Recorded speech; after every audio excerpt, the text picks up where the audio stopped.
news and rumors that appeal. Welcome to the Dusty Wheel. Hey, welcome back to the Dusty Wheel.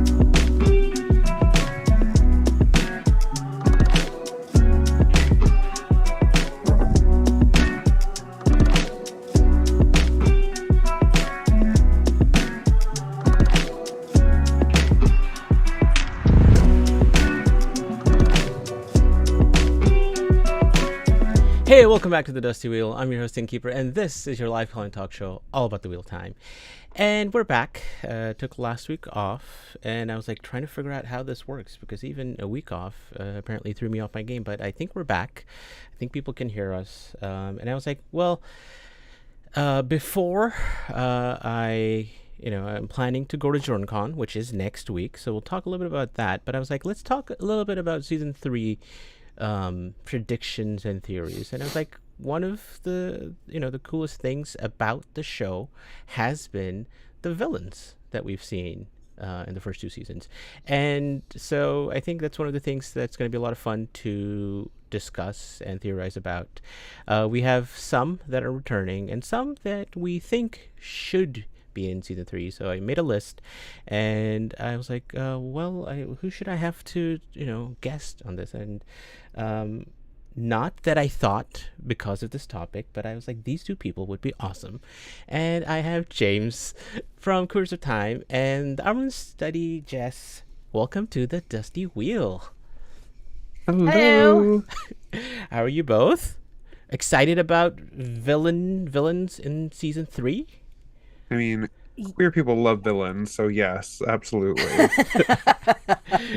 The gays love villains. So Yeah, I'm always good for a good villain. Yeah, and we've had some really good villains, right? I mean, if you were to look at best parts of the first season or the first 2 seasons, Jess, what do you think? Are the villains up there for you? I mean, honestly, yes. I think that so far they've done a great job of making the villains actually scary, because in a lot of ways in the books they're not always as scary as they probably could be. And just like the personality that the actors inject into those roles just like elevate them even more. So yeah, they've done a great job with them so far, and I cannot wait to see what's coming next. Yeah, and I think that's a perfect poll to ask people. I'm going to ask people before our pre-show poll is, which new villain are you most looking forward to seeing in season 3? Elaida, Couladin, Asmodean, or Sammael? I did not obviously pick some of the ones that I think would have won this. If I put Moghedien on there, I think that would have been or Lanfear maybe. And let me end this, and it seems like Asmodean. Oh no, Elaida, sorry. I don't know why Asmodean. I like Asmodean. Elaida for 60% there. But I think this is a good question to ask people. Has the show done a better job portraying the villains than the books? Or it's a hard question, right? But like more in terms of answer this in the sense that they seem to be more competent, even the Whitecloaks, right? James, would you agree? Like these are like actually nuanced, have their own, but they're also competent. They're good at what they do. Yeah, they're good at what they do. They're definitely not good, but I do enjoy the fact that all of the villains in the show seem to be amping up the evil, I guess is a good way to put it. Like, they're making it seem like a real threat, whereas in the books, they were kind of a little cartoonish, maybe, at best. But yeah, no, I definitely think that all of the villains in the show make the show a lot scarier, I think. Yeah, for sure. Colorful hair game is on point. So yes, I feel like that shade. Thank you, Bane and Chia. Yeah, but yes. There was also a comment about Jess and James, like a Team Rocket reference. There you go. Yes, Max Silva. And I saw this. I wasn't a Lanfear fan until the show. I think a lot of people agree with you, Megan, as far as that, and yes, especially the Whitecloaks. Castaway. Yep, totally. Liandrin, enough said. Right? There are very strong characters. They're actually there's just not just these caricatures of evil people doing evil things for evil reasons. There's like a son that Liandrin has, which makes it so much more interesting. So the choices they made in the writers' room have come across really well. Yeah, Right. that is, I think, one of the things that I like the most about what they've done with the villains is that the ones that we've seen so far in depth, they have a motivation. There's a reason that they turn to the dark. It isn't because they're evil by default. They're playing in that moral gray area of somebody doing something bad for a good reason, or what they feel is a good reason, and it just makes them so compelling to me. Yeah, Yeah, for there's sure. definitely added layers to the villains that either weren't in the books or we didn't see. And it gives reasons. So we know that Leandrin isn't just being evil for the sake of being evil, she's being evil for the sake of her son. Yeah. And, well, I mean, she's probably always a little bit evil, but that's why she swore to the dark. So that's amazing backstory that gives us so much by maybe only a few minutes on screen with Eludrin. Yeah, yeah. I mean, it's one of the first scenes that like hit me emotionally, is the one where Nynaeve walks in and has that interaction with Leandrin, and Leandrin like slaps her. I my body moved like with Nynaeve. It was Right. it was really like you believed that that you were there. Well, and Yeah. I think that it was a great way of showing her emotion in that moment where she resorted to a physical blow instead of using the Right. power. Like she was Yeah. so emotionally compromised in that moment that her instinct to use the power wasn't even there. It was like 100% lizard brain. And like that was just such a great detail, Yeah. that's just just chef's kiss. Yeah. Italian hand gesture. Like just so good. Not this. So talking about Leandrin, right? Let's try to see, where do we see her at the end of season 2, and what do we think they're gonna do with this character in season 3, James? Like, what are her motivations now that reason to turn to the dark has it's gone. So Right. what does she do now? I'm not sure where Leandrin is headed. I think that she is probably going to leave the tower because she kind of has to at this point, assuming Nynaeve and Elaine make it back, or assuming that some kind of word gets back to the tower that Right. she isn't, great. She's a dark friend. But as far as her reasons go, like now that Eludrin has passed, I think we're going to see a lot of internal conflict with Leandrin that we probably Yeah. wouldn't have seen otherwise. Um, and have it be a little bit more apparent because she's just lost a child that's very, very old. Like, Yeah. Yeah. like I don't know how old. She said she swore her oaths like 80 years ago or something. So I mean, she she's been must have been caring for this person, or like for a long time. This is yeah. a big part of her life that's not there anymore. So this is back in December. Interview with Kate Fleetwood. What series asked, is she, is she closer to the light now or anything like that? And her answer was, my answer is I don't think she knows what the light is. I think she sees the light in a different way than other people see the light. She's got different glasses on. So, in terms of like, is there redemption? And I think I can ask our audience this. Let me end our poll and put in this poll while Jess, you can think about or actually answer this question of, is there redemption? Could there be a redemption arc that, again, would be a departure from the books for Elaida in some sense? Because she did let those weaves kind of go, and let Nynaeve and co escape. I think that, I mean, it's possible. I think that Liandrin, I think, is a fundamentally selfish person. The things that she does for herself, for the furtherance of her own agenda, whatever that agenda might be. I don't think that she was pushing Nynaeve forward for Nynaeve's sake. She was doing it because she wanted to bask in that reflected glory. She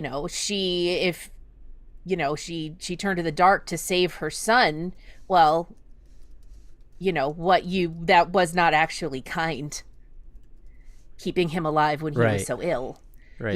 That was for you. That wasn't for him. And so, I think, and again, with undoing the weaves and releasing the girls when she delivered them to the Shanchan, she didn't do that to give them a fighting chance to get away. She did it to sow chaos because what's her face ticked her off. It was basically it was a big middle finger. Giant middle finger. Yeah. Just like, yeah, well, F you. Everything that Liandrin does is basically selfishly motivated, and I think that there's absolutely a chance for redemption from that, because there can always be an opportunity to change your mind. There's always an opportunity for you to make the decision to not do something for selfish reasons and to do something else because it's the right thing to do. There's always a chance to do that. So yeah, from that standpoint, from where I'm sitting, yeah, there's absolutely a chance that she could redeem herself. And I would be interested to see it. Yeah. To see how they did it, if they did. Right. I see a lot of people like saying, I do not want to see a redemption arc for Liandrin. For me, it's a hell no. No redemption. Make Liandrin if you're trashy. Where do you land, James, for that? And just so we know, do we know anything? This is again from that interview in December. What series asks, anything you can tell us about season 3 to look forward to? I've got some great wigs. That's all we know. So. Nice. Some more wigs for Yes. Taylor Napier Maxim to model. Because that was great. Yes. Yeah. So, but yeah, what do you think? Redemption, yeah or nay? Which way do you? I mean, a full redemption, nay. Yeah. A partial redemption, absolutely. Like, if we're gonna see a little bit of like Liandrin going out, if she goes out, if we see her go out with a bang for the good guys, then yeah, that's awesome. I would be down to see it. I would be down to have my heartstrings tugged at a little bit, and I think it would be good TV. I think it would be very good TV. Yeah, I think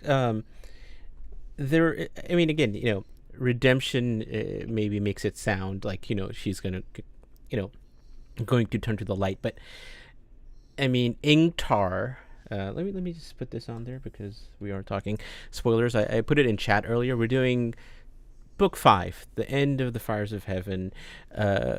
Unless there's something specific we want to talk about, we'll put up full book spoilers. But yeah, we didn't get the Ingtar, redemption, salvation moment. But could you argue that a lot of people love that moment and love that character, but like, he's a dark friend, right? Like, he's done some really bad stuff, and in the same way, Liandrin can have as strong of a moment if played right, and it would land if they do that. So yeah, I personally would love to see that. It would be like you said, James, make for great TV. I can see this poll is disagreeing with us though, which yeah, sure, that's fine.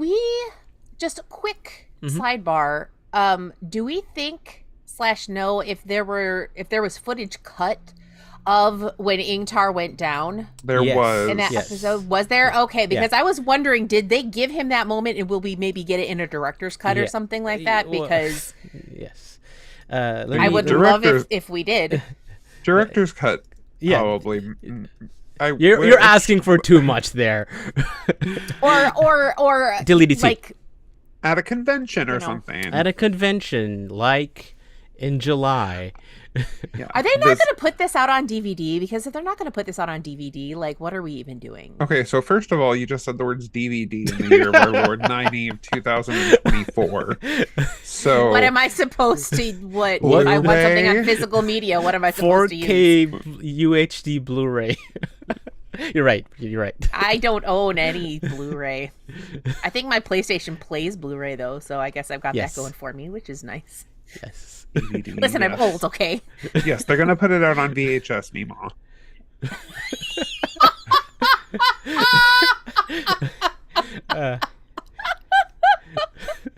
Yeah, but you're right. I think there has been a Blu-ray release in the UK. I've definitely seen people like mention it, but or like a physical media. Let's say that physical media.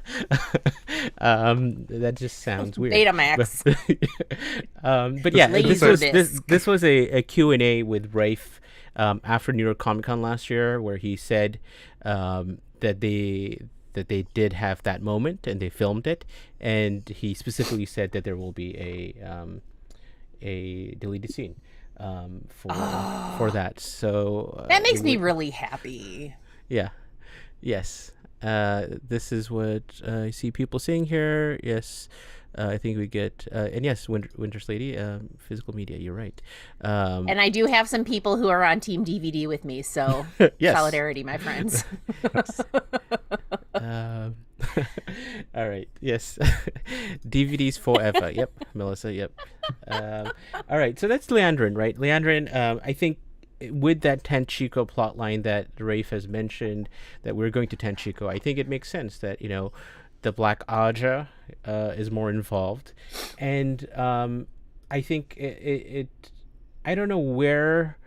Just to bring the Whitecloaks in for a little bit of a hot second, I think, but we know this guy has been cast as Jacob Couladin. Ooh, I'm forgetting their name now. Jared. Ooh, could be saying this wrong. Someone find that for me and let us know. But Couladin is there, and I always forget where Couladin / Boris shows up. I don't know if it's Tanchico or Ibudar, but like he can, like those two storylines can be kind of put together, and he could show up in Tanchico.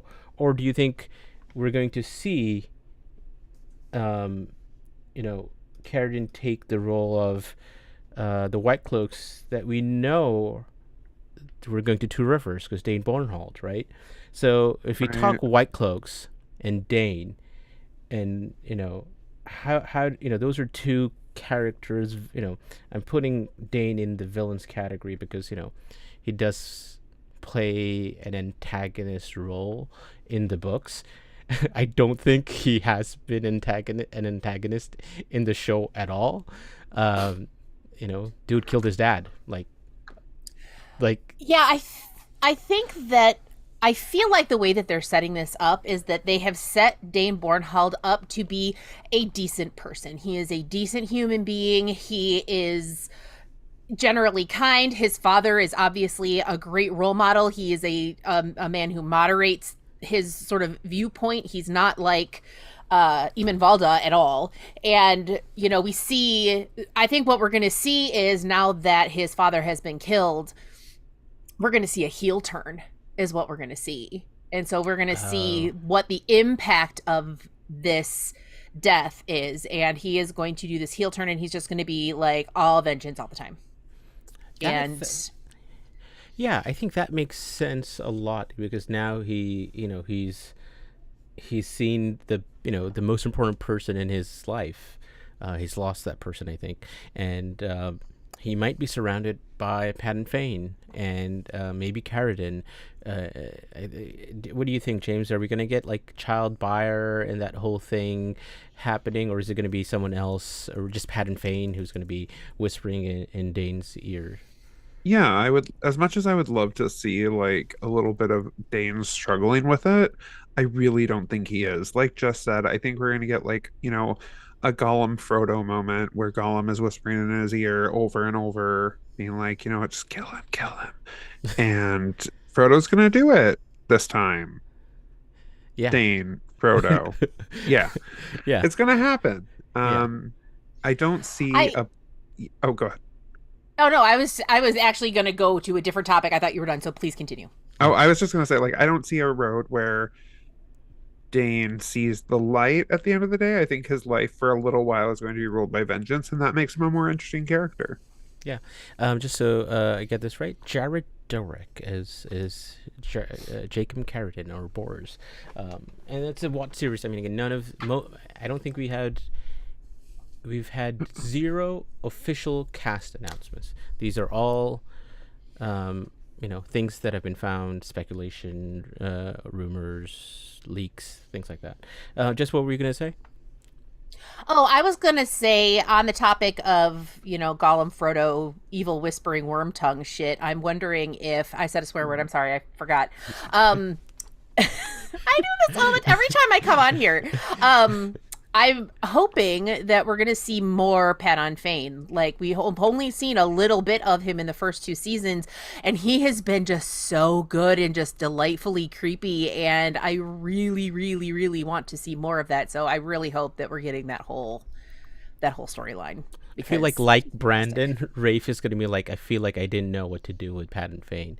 Because, like... He's a weird character. Well, but, like, that whole, like... thing of like come forward and present the horn, it was so like I thought it like was like so cheesy and weird, like it just didn't make sense, but like there are parts in the last episode it made a lot of sense for him to have that dagger interaction, and that I thought that was really cool. He's such a great actor.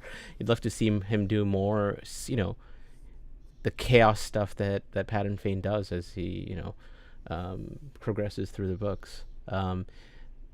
Yeah, as much as I do love how creepy the actor is playing Padan Fain, aside from the dagger scene, nothing in season 2 hit me as super appropriate as usage for him. Although I did love the creepy like smile at the Dark Friend social, him just taking off his hood and being like, "I'm not secret. It's me, Padan Fain." Hello, everyone. It's me, noted dark friend, Padan Fain. It's like for everyone, these are bad people you may know.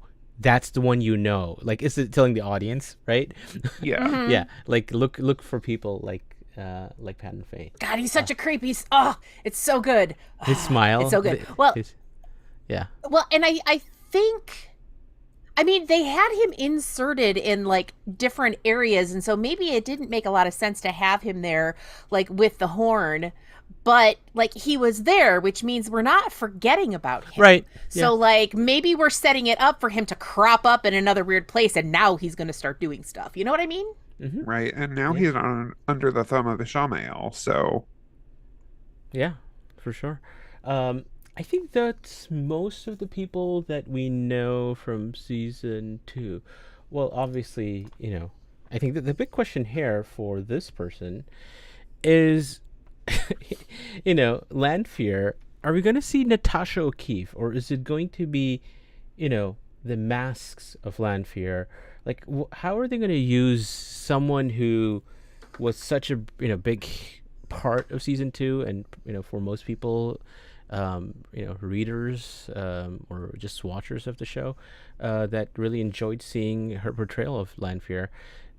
Book 4 doesn't have a lot of her as Lanfear. It's Kylie, what's her name, Shogi, and there's Tel'aran'rhiod Lanfear, and then she comes back at the end. What do you think, James? Is it or maybe just you? I feel like you were like, ready to pounce. James can go first. Okay. I mean, we didn't have a lot of Moraine in book 2, and yet. So what I'm saying is, I think they're going to find things that make sense for Natasha O'Keefe to do, because they have a talent like Natasha O'Keefe, and it would be silly to not utilize that. It may be less than we got in season 2. Season 2 was Lanfear season, and we all kind of know that. Right. But it'll still be, I think, a substantial amount. Yeah. I think there's ways to insert her and show her pulling strings and not necessarily within the thick of all the action and all the plot, actual plotting, and leave that to other people. It might be that we don't see her that much, and we're always guessing, like, who's that person, or there is Lanfear throughout the thing, and then there's a reveal at the end, which they kind of did in season 2, but like they could do it again, but now actually have someone else, be playing her. Right. Is that Right. what do you think, Jess? Like, how does Lanfear fit into your vision of season 3?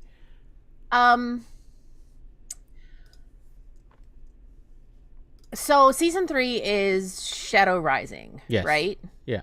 And the caravan in the Aiel Waste with Eileen what's his or face? Kelly or something.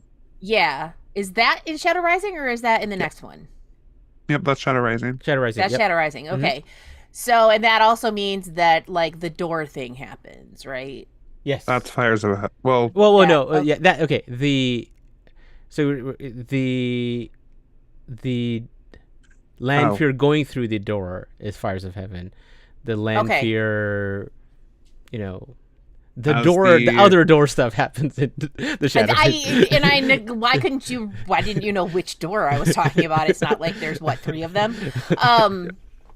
Yeah, I'm just wondering if maybe they might pull some of that stuff from Fires of Heaven in, so that we can get because I'm thinking that they're going to be in the Aiel Waste. I feel like that's a definite. We're going to be there, so maybe they could pull in the caravan stuff. Maybe we'll get who is Avienda. That would be so much, but yeah. Yes. I don't even know if they'd be able to fit all that in there. Right. But I mean, if Yeah, I think that is either the end of season 3 or the midway point through season 4. Mm-hmm. But that's pretty late in the assuming 8 seasons. That's pretty late if it's midway through season 4. So Yeah. No, that's a tough place. If you're going to get rid of 2 big characters, it would make sense to do it at the end of the season. But season 4 would seem a little too late for that. And I mean, it's definitely based on the books they're adapting. It does make sense. I thought this was a good scene. That's a Lanfear scene from the Shadow Rising to show. So let me put this up and I can read this. This is from chapter 46, Veils. Dark eyes suddenly bright, she knelt in front of Rand, peering at what he held. So that is what he was after. I thought they were all destroyed. Only half remains of the single one I have seen. A fine trap for some unwary Aes Sedai. She put a hand, and he clutched the ter'angreal tighter. Her smile did not touch her eyes. Keep it certainly. To me, it is no more than a figurine. Rising, she dusted her white skirts, though they did not need it. When she realized he was watching her, she stopped searching the Rebelstern Plaza with her eyes, made her smile brighter. What you used was one of the 2 sangreal I told you of. Do you feel the immensity of it? I have wondered what it might be like. She seemed unaware of the hunger in her voice. With those together, we can displace the Dark Lord of the Dark himself. We can lose Theron together. So this is, with the Choden Call, and the true kind of nature of what drives Lanfear. We see it, I think, once in the Great Hunt, but it becomes more and more prominent in the Shadow Rising, where she's like this is not come to the dark. This is let's rule this place together. Right. Yeah. It's like, look what we could do by our powers combined. Right. Yeah. So I think that right till now, we've understood a little bit about Lanfear's motivations, but now that all the Forsaken are out, Sammael is no more. What is Lanfear's motivations? And I think adding this part to it, so would be interesting to see. Let me actually ask people this: is redemption salvation possible for Liandrin? A strong 71% say no. And let's see here. Let's start. Let's ask, will we see Lanfear talking to LTT about power and glory, because she really hasn't. She hasn't had that moment with him. It's mainly been, like, let's love, we love each other, blah blah blah, and like I need to. You don't remember anything, but she hasn't really, kind of talked to the person. Yeah. Yeah. That she wants him to be. But I think, from a Forsaken standpoint, I was like, hey, which Forsaken will we see in season 3? So we have Lanfear, we have Moghedien, and I was like, well, there are a few other that we can talk about. And I was like, how do I show Forsaken that we don't know? And I was like, you know what? This is how we show them. So, Oh, okay. yeah, we know pretty much, 5 more of them are free, right? If there are 8, we know 3. Right. And, so there's at least 5 more. We know, what's his name? Sammael has been name dropped in episode 8. And there's a like a casting audition script with Sammael. He's trapped and someone's holding him captive. So there's, again, hard to know what that means, but in terms of talking about other Forsaken, do you think, who do you think we're going to see other than Moghedien and Lanfear? And are we going to see more Forsaken in season 3? I mean, if we're gonna, what's his face? Moghedien isn't the one who is going to be training Rand, which is what I feel like they were setting up. Right. I feel like they were setting up Logain to be the one to train Rand, not Asmodean. But if that's not going to happen, we've got to get Asmodean in season 3, right? Somebody's got to teach this dude how to get his stuff under control. See, I caught it. You caught it. Me, I caught it. Somebody's got to teach him how to deal with his whole situation. So, I have to think that we would see Asmodean. Yeah, I want to see Grandael. I love Grandael. Yeah, Grandael and Grandael's the only other one who's been name dropped. Moghedien we've already seen, and Asmodean. There's that one guitar Forsaken statue, right? So, if that's not Asmodean, then that is Troll in the dungeon. Yeah. Yeah. I think having Asmodean be the teacher, was great in the books, and I think will be great in the show too. I know that this is a really unpopular opinion. There are a lot of people who feel very strongly about Asmodean, but we have Logain, there isn't a point to Asmodean. And I know that people are going to get real mad at me for saying that, but I stand by it. But didn't you just say we need Asmodean? I'm saying if they're not, if they were not actually setting up Logain to train him, which is I think what they were doing. Right. But if that's not what's happening, then obviously we're going to need him. But I don't think that is actually what's happening. I think that it's going to be Logain. And and I'm actually fine with that because everybody's like, "Oh, Asmodean," and I'm like, I don't get it. Who else is the dude with the guitar then? I don't know. Maybe there are other ones who are musicians. I don't know. Maybe it wasn't a guitar. Maybe it was something else. Famously, Semirog the musician. Famously. I don't know them. I don't know their music hobbies. therapy is a thing, Yeah. So that's what she did back in the day. Because I think there's only 2 that are unknown for sure, right? So if 8, right? Let's go Sammael, Lanfear, Moghedien, Sammael, Grandael. Is that only okay? That's 5. I think we have 3 more. Okay. So... Asmodean, Semirog. I don't care. Asmodean, Semirog. I feel like I missed someone, but we know 3. Yes. And then we know Sammael and Grandael are name dropped, and the boys. So there must be more than one more boy. Wait, Grandael was the therapist. Wait, what was Semarog? Was she just like Samarog was a therapist. She was like a psychiatrist, right? Yeah, so I think that was the She difference. was like a doctor. Yeah, she was a doctor, and Grandael was okay. like a Grandael was a therapist. therapist. Okay, yeah, okay, Yeah. yeah. So She healed so much that she needed to figure out what the body could do. right, yeah, Because that's healthy. kept probing. But yeah, I think the Shadow Rising is the Forsaken like book, right? There's we start seeing the Forsaken tea parties. I mean, that I guess that is that's a good pull. Let me try to get the And mouse for over all here. of the people who are all like, Logain can't teach Rand to channel, he can't channel yet. He doesn't need to teach Rand to channel. He needs to teach Rand how to control it. And he doesn't need to be able to channel to teach him to control it. He can teach him the mind games and all the crap he has to do to try and control that stuff, and he can figure out the rest of it on his own. So Strong disagree. Strong disagree. I don't care about your opinion, James. That's fine. That's fine. We'll hash it out in 1 week.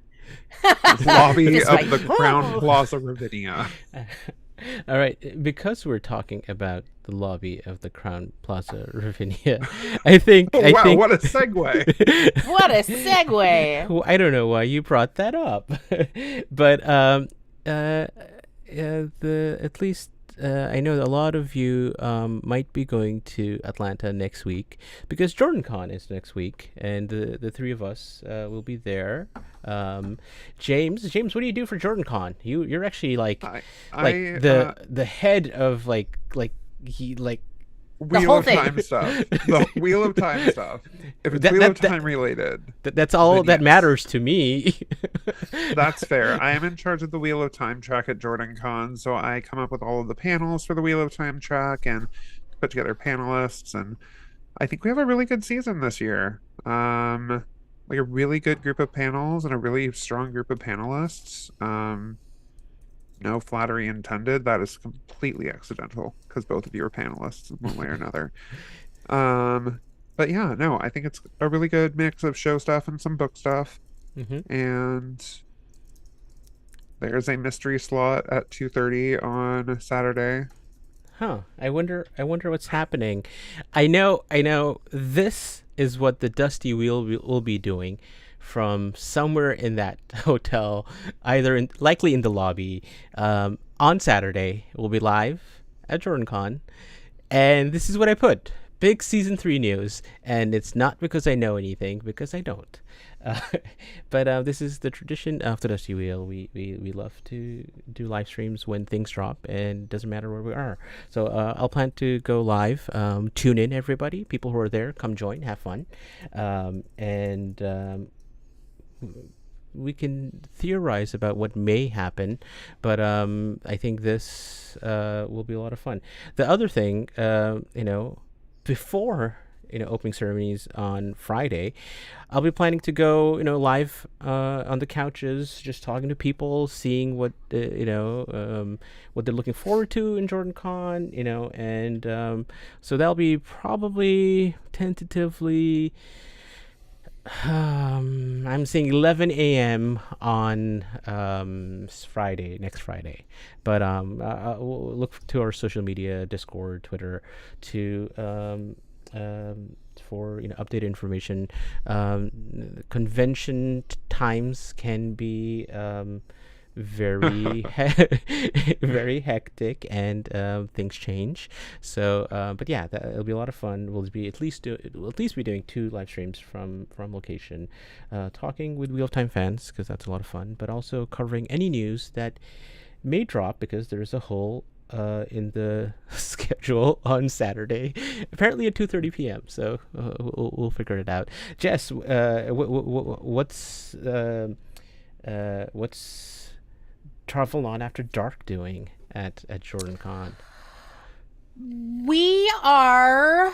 Well, I can't speak for any of the rest of my co-hosts, but I will be drinking heavily. And then we're hosting Family Feud. Okay. Wheel of Time Family Feud on what, Friday? Saturday at 8:30 p.m. Saturday? James, what am I doing at the con? I have no idea. You are participating in Igloo Bond Balefire. That's just you. Tarvalon After Dark as a whole is doing Wheel of Time Family Feud, and then you're also doing the Feminism in the Wheel of Time panel, which I have to That's say, gonna like be lit. the notes for that planning document are long. Thanks, Allie. Yeah. So yeah, that'll be a lot of fun, right? I mean, JordanCon does have a YouTube page. I think it's called JordanCon Videos. You could correct me, James, but I think the main programming over the last couple of years has been put on there. I don't know if live, but eventually put on there, so you can Yeah. see that stuff there. Is that the plan? Do you Yeah, we'll know? have some panels streamed. I think we're ironing that out this weekend, as to what panels are going to be streamed and what panels are just going to be recorded to put up for later. Mhm. The ones that are streamed are in main programming. The ones that are recorded for later are in any of the track rooms. Yeah, so that'll be a lot of fun. I'll be on a couple of panels. I'll be, filling in for Innkeeper Hatch on Friday night. I think it's at 10. Looney Theories. That'll be a lot of fun. We'll 8:30. 8:30. All right, there you go. And I have the schedule right in front of me, and I'm like, okay, I don't Yeah. just know this by heart. Yeah, so Looney Theories, if you don't know, this is a tradition that Sarah Nakamura and Chrissy Lucier, Matt Hatch, I think other people have had done at the JordanCon for many years, mainly about book Looney Theories, and in the last few years we've done show Looney Theories, and it's always a lot of fun coming up with that. Last year's winning Looney Theory was actually Innkeeperception. How the whole show came about, so Innkeeper Hatch could cast himself as Innkeeper Hatch, or something like that. But there was also shoulder pads that Amazon needed to put on Moraine so they can Yes. like show off, because they have NFL on Prime now. Yes, So, I think that one was my personal favorite one. Was the NFL is on Prime, so the Wheel of Time is actually just a big NFL promotion. yes. Yeah. and I think there was the Equestrians of Time. I don't remember the Yes. details, but but that Horses. was I just remember horses. there I was was definitely like, a lot of horse talk, and yes, again, lots of horse girls. a lot of fun to be had at the convention. And again, there's for people who cannot make it there, I see a lot of people saying FOMO about JordanCon. There is going to be, JordanCon official programming that's going to be streamed, and then videos and things like that. And there's multiple people who like to live stream otherwise, and we are the Dusty Wheel is one of those. James, you made a face there. Is that Oh, unrelated. okay? But no, I did want to mention that Queers of Time is going to be doing a live stream or a live recording on Friday at 7 o'clock. It's not on the schedule. It's an unofficial thing that we're doing, but it'll be at 7 o'clock in the Wheel of Time track room. So if anyone would like to come to that, Yeah. Friday, 7 o'clock. Yes, and wait, Matt Hatch is coming. Matt Hatch is not. I was actually talking. I was on a phone call with him last week, and he's like, "Man, this is like the second JordanCon I've not gone to, so I don't know how to feel about that." And I'm like, "Yeah, you should have thought of that back when you decided to like take a break." Yeah, maybe you should have thought about that. Right. But yeah, so it'll be a lot of fun. So yeah, that a good Choices. aside. Choices. I mean, he can always beat somebody up and take their badge, right? So just like show up, beat somebody up, take their badge and their room key, and Okay, so I'm fairly certain there are other ways to go about that. I'm pretty sure if Matt Hatch just showed up, he would probably be given just a badge. I can't speak. That's not my department at all, but I'm pretty sure. I mean, yeah, it does seem like if he showed up and was like, "Okay, listen, I have regrets," they'd be like, "Okay, yeah, you're fine. All right, You're Matt frickin' Hatch, okay?" Yeah, yeah. They'd be like, Okay. It'd be like if Rosamund Pike showed up and we'd like Yeah, but do you have a Oh, badge? but you don't have a have badge a in your badge? household Can you now. show us ID and badge, please? Yeah. Where's your passport? I need 2 valid forms of We identification. need 2 forms of ID, please. Yeah. Yes. All right. Let's switch back. And I 3 references. 3 references. Yes. I was going to put this out there. Are we going to see, at least in season 3, are we going to see Sammael or Moghedien, for that matter, back already? Are we going to see that? And I realize I said that, and I'm going to put this up because we're going to talk Sammael because he always comes back. Full book spoilers. Is there any chance? And I could put this as a poll. James, what do you think? I don't think we're going to see a Sammael in season 3. I also don't think well, I suppose if we do get any kind of reincarnation, it is going to be a Sammael into Moghedien. I hope that that is the only reincarnation we get, because it would make it a really cool thing. However, I want it to be the only one that we have. It's just we know Lanfear, the traditional style of killing, like apparently they have to be beheaded with a wooden stake or whatever it is. Like, I don't know how they're killed, but something. Beheaded, staked, set on fire, Yeah, like all ashes of the scattered above. to the 4 winds. Yes, all 5 powers have to be used. Right. Well, and I have to say that the reincarnation part of it, particularly as a first-time reader, was really, really confusing. And I honestly don't see how, like, I don't know that it serves the story enough to make it worth translating to the screen. And then they'd have to go and they'd have to find other actors to cast in the role, and it just seems like a big hoopla for something that isn't actually that important. Yeah.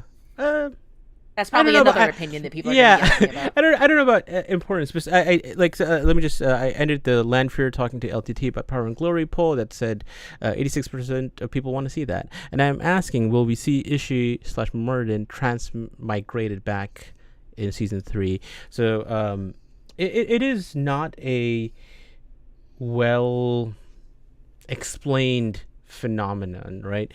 It's one of the metaphysical things that, well, the Dark One can do this, and the show kind of went about it. I think there is enough data if you look at and questions that Jordan was asked, and you can make the metaphysics, if people who are interested in that, and be like, yes, this is how it works, balefire and whatever, all of that.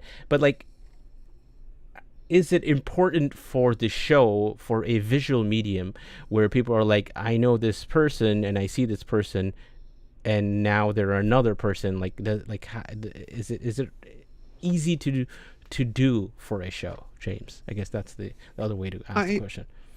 I think there's a way it can be done. I think it would be very interesting if in a much later season, maybe season 5 or 6, where we see this new player, when we think we know all of the Forsaken, we know that there's 8, we've been introduced to 8 Forsaken, and then there's suddenly this mystery contender, and we maybe don't know who he is, and maybe that's the end season finale, is we realize, or we are told that he is at Sammael Reborn.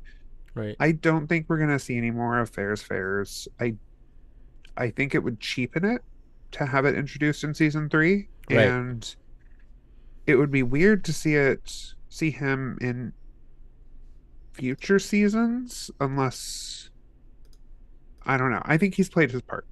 Yeah. No, That's- I think that is true. I like this. Megan said, "Is she special because he actually supports the Dark One's agenda?"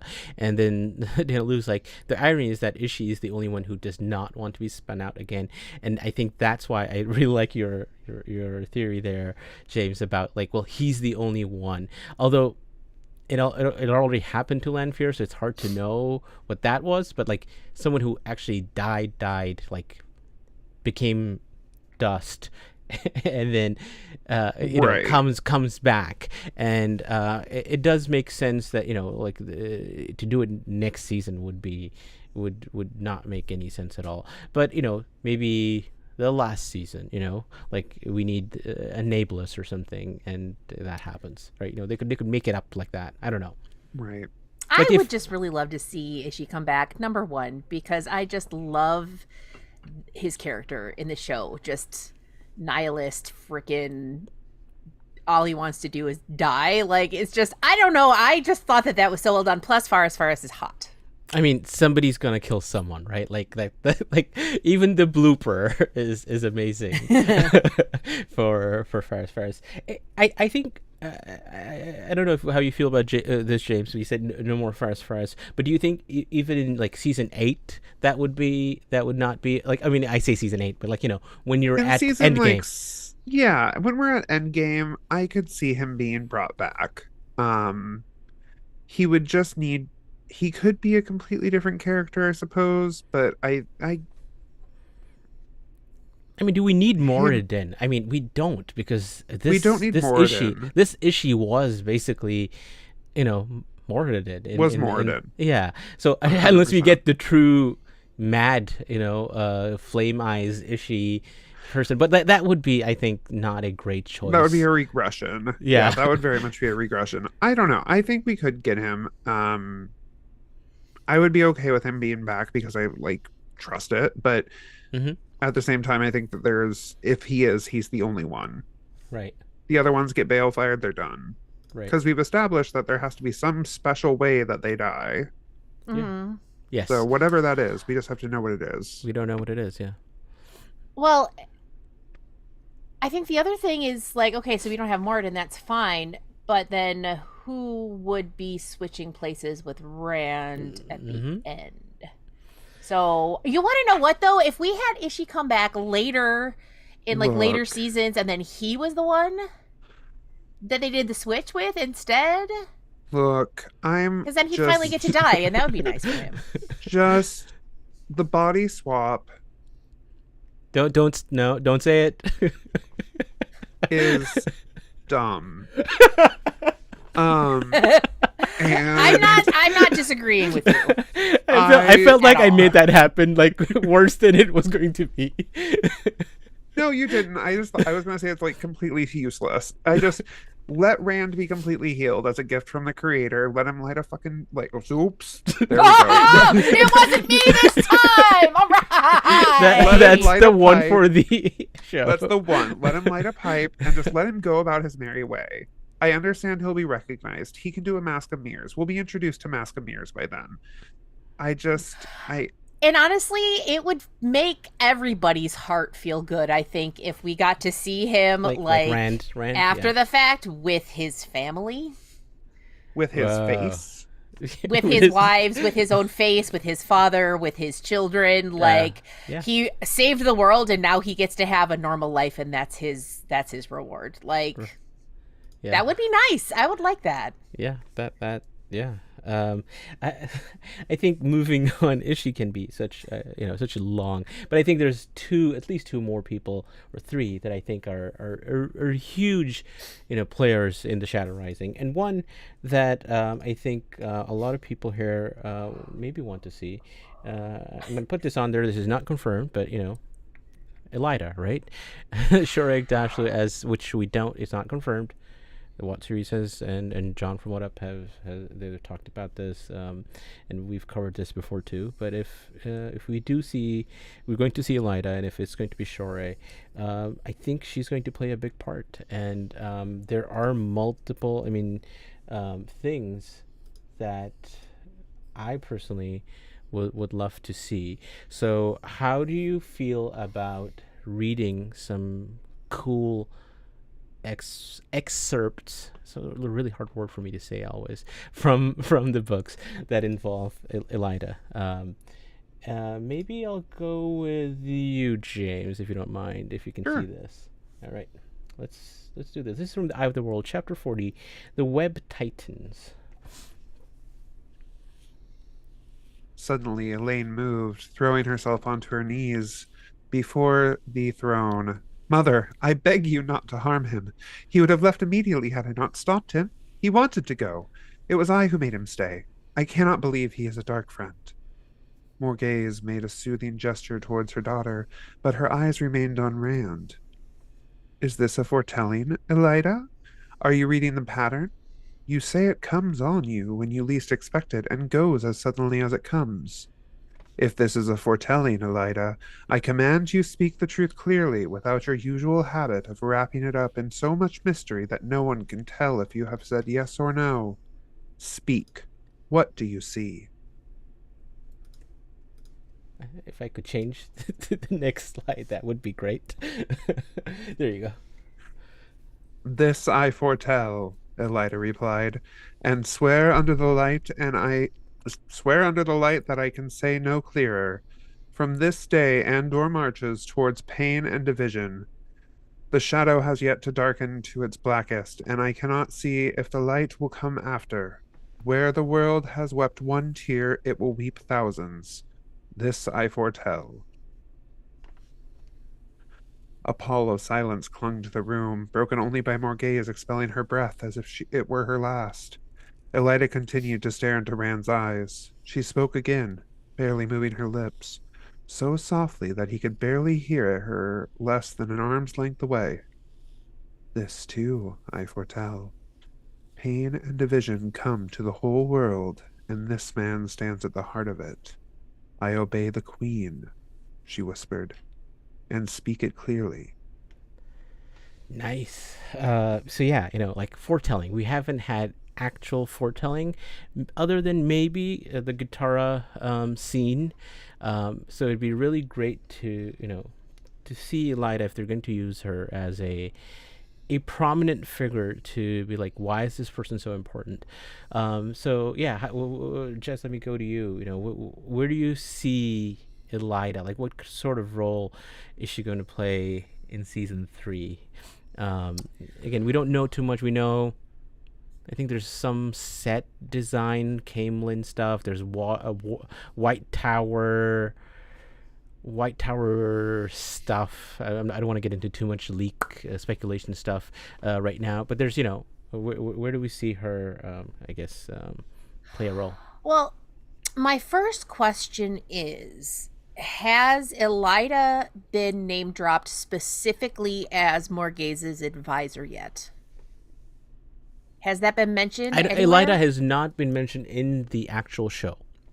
Okay, Elaida has been mentioned by Rafe as a favorite but she character. hasn't. But she hasn't been. Her name hasn't been introduced in the show itself in any way, and not associated with Camelin or Morghese in any way. So what I'm guessing is that we're gonna skip Elaida being Morghese's Aes Sedai advisor, and she's gonna be in the tower, and Alviarin is already gonna be working on her for the coup and all of that crap. So I think we know we have what we believe are Camelin sets, and I think, if I recall correctly, in that What series article, they have someone that they think is Morghese. There's actually someone who they've actually, now I'm forgetting. This is a really famous British actor who they think is they found a CV or something, who's playing her. Not Olivia Colman, the other Olivia. Olivia. Oh my God! If we had Olivia Colman, I'd fall over dead.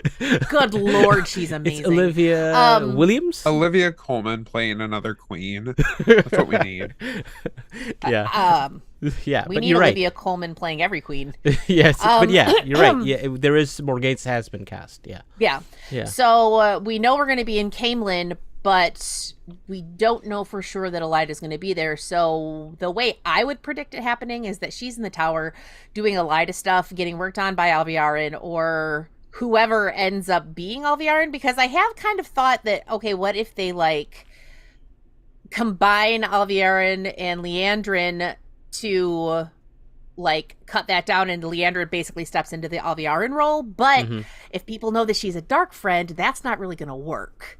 Right. So, but yeah, I'm thinking that she's already going to be in the tower, because the logistics of getting her from Camelin to the tower in time for the coup just seems too much.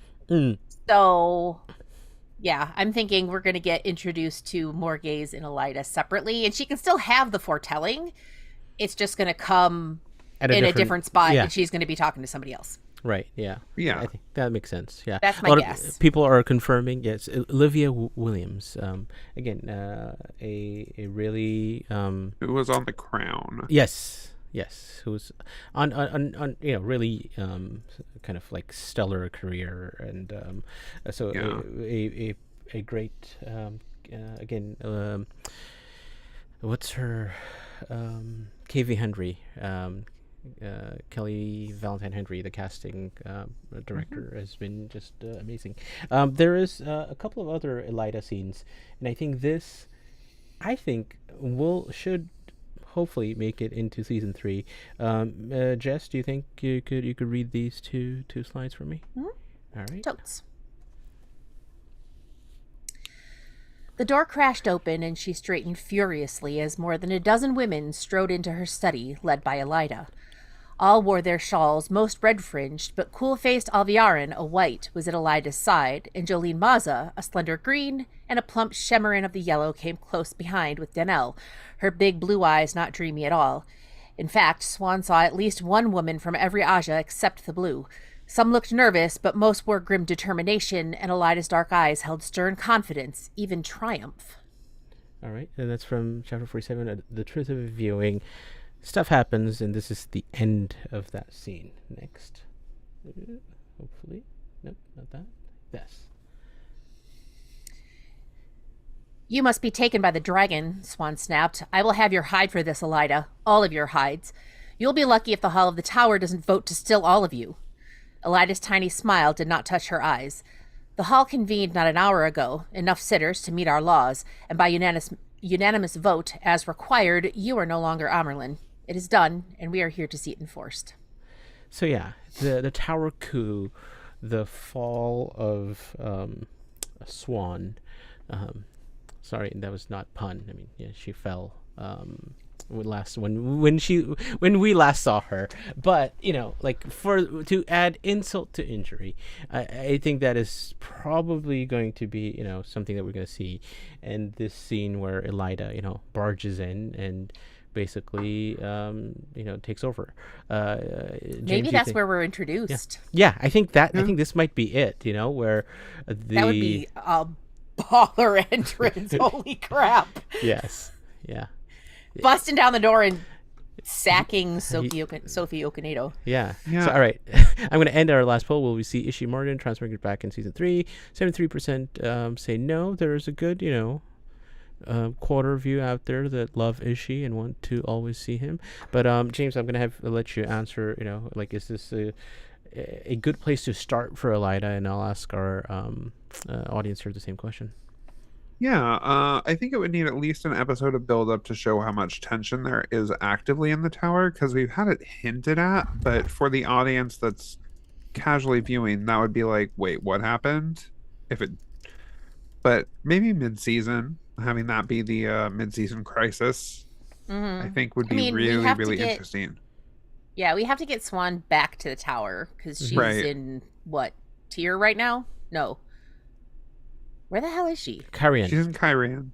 Kyrian, right. I mean, have her come back from Kyrian. She finds that Elaida is back from wherever Elaida has been. Maybe Elaida has been counseling more gays and is on her way back for something. And we see a few episodes of that tension building, and then we just episode 4 is cold open as deposition time. So Yeah, I think it would definitely work. But I think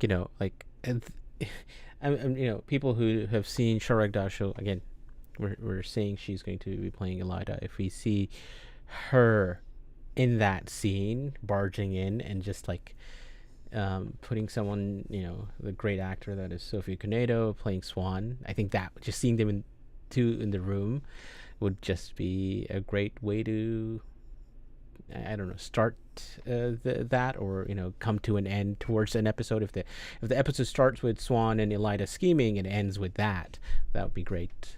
We need to do that too. They have too many things to do. I mean, there's the Two Rivers, the Isle Waste, the White Tower, and Tenchiko. It's just how are they going to actually make this work is going to be interesting. But yeah, I think. Yeah. Elfwitch has something interesting. The coup could go down in Cairhien because Swan, Logain, Min, and Leanne are all there. Yeah. That's. I think it does make It's an sense. interesting thought. Yeah, like why have to go back? I always have to think. How close is Cairhien to Arvalon? Camelin and Tarvalon? Oh. Like, do you need to go to Camelin to go to Tarvalon? Because if No. they could show, I didn't think so. Yeah, so I was thinking, well, is this their caravan stopping in Camelin on the way to Tarvalon? And they could move Camelin, right, on their map to be on the way. That's true. And that's just, it's just like, we're just stopping by, and Elaida is there and is like, we'll make it happen there. The White Tower stuff, like coup, doesn't have to happen at the White Tower. It just would make sense because that's where all the sisters are. Although most of the sisters, like the high ranking, did come to Cairhien because the armament was happening. I mean, they can make it work. Yeah, I mean, they could absolutely convene the hall while she's gone. Like, it would make sense to have them do that while she's not in the building. So they convene the hall in the tower while she's gone. They do the thing, and then they send somebody down there to, like, enforce it, and or they come back and, like, they're all arrested on the spot. Like, there are a lot of ways that they could do that would be interesting. Yeah, I think that seems more feasible, was having them, like, arrested on the spot and then having to be like, oh, shoot. Right. See? Yeah. Like, it's like, everything's rosy, we're coming back, and it's like, no, you're not allowed back. You're in chains, thrown into the dungeon. So Elaida, I think, is going to be a strong antagonist, hopefully for a long time, but definitely for season 3. I'm really excited. Like, Elaida, I love to hate her. She is just the worst. And what makes her so great is that she's not doing it because she's evil. She's not doing it because she turned to the dark and because she's being directed to, like, on pain of death and torture. She's doing it because she thinks it's the right thing to do, and she's just really bad at her job, man. Like, you're like the worst. And obviously, like, she's got bad advisors and stuff like that are playing on her weaknesses, but, like, it's like she's great. The I can't worst wait. principal, right, that you can have of a school, and then you're like so bad that you like accidentally do something competent and like get someone to like hunt the Black Aja and actually find them. Like, it's like the way that happens is just so good. I think the whole White Tower politics at that time in the books is one of my favorite parts, even though I, for the love of me, can't remember which Seren person it was that actually did it. Of the 8,000 named Aes Sedai. Right. Why can't you remember them enough? Yeah. Come on. So the Elfwitch makes a good point. Book Elaida also got influenced by Fain, and I think this gets That's true. not like not many people like talk about it as much, but the extent of, or the the power of the Shadow Logos dagger and Fain, and how it corrupts people. And a lot of people like to point out that, well, she was okay and became much more worse after his interaction with her. I feel like it was Crown of Swords. I could be wrong, but it was mid series that it happens, and then therefore afterwards she was just much worse than she was before. But Right. Well, I think another piece of the puzzle, though, is that I don't think that we need to have like supernatural forces to work on her in that way. Like, if she already has the kind of personality defects, I guess, for lack of a better way of putting it, like arrogance and sort of thinking that she's better at doing stuff than she actually is, and and then also has really deep-seated fears about her own inadequacy and stuff like that. Like, if she is of generally weak character, she could be easy to manipulate. And even if she's not the kind of person, or she could be an extremely strong personality, those kinds of people can also be Right. manipulated, because Like that's what headstrong. manipulation is. Yeah. Yeah. So, like, manipulation is insidious, and that's what makes it so terrifying, right? It can happen to anybody. So, I don't think that, like, the dagger has to be in the mix in order for her storyline to work. Yeah, I don't think for the show it needs that. I think for the books it's just one of the things that can explain some of the things. Before we move on to Elaida, James, any thoughts? Any other things that you want to see or have thoughts about for her? I think it's going to be interesting to see if Shura is going to be playing Elaida, how she's going to pull that off, that incompetence, because I don't know if she's capable of that. There's a pretty good discussion going on in the chat right now about how you can't really make a character like that dumb when you have an actor like Shura. Well, but you can. You absolutely can.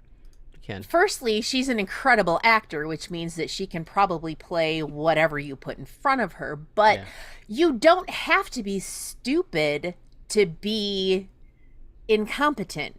You can be a very smart person who has been put into a position that they're just not qualified for. Yeah, like, I'm an incredibly intelligent person. If you make me the head of the Pentagon, it's going to go bad because that's not my skill set. Right? So if you're putting, like, you can be intelligent, you can still have blind spots, you can still have personality flaws, you can still be easily swayed by people telling you the things that you want to hear. Like, people are people, and smart people aren't immune to any of this. So, like, she doesn't have to be dumb. In fact, I don't think Elaida actually is dumb. I think that she's misguided, and she's just bad at this job. Yeah, bad choices, right? You can make bad choices and keep making. Just bad promoted choices. a little too early. Yes. Yeah. All right. Let's switch gears and talk about we're more than an hour and however minutes into this, and we haven't talked about.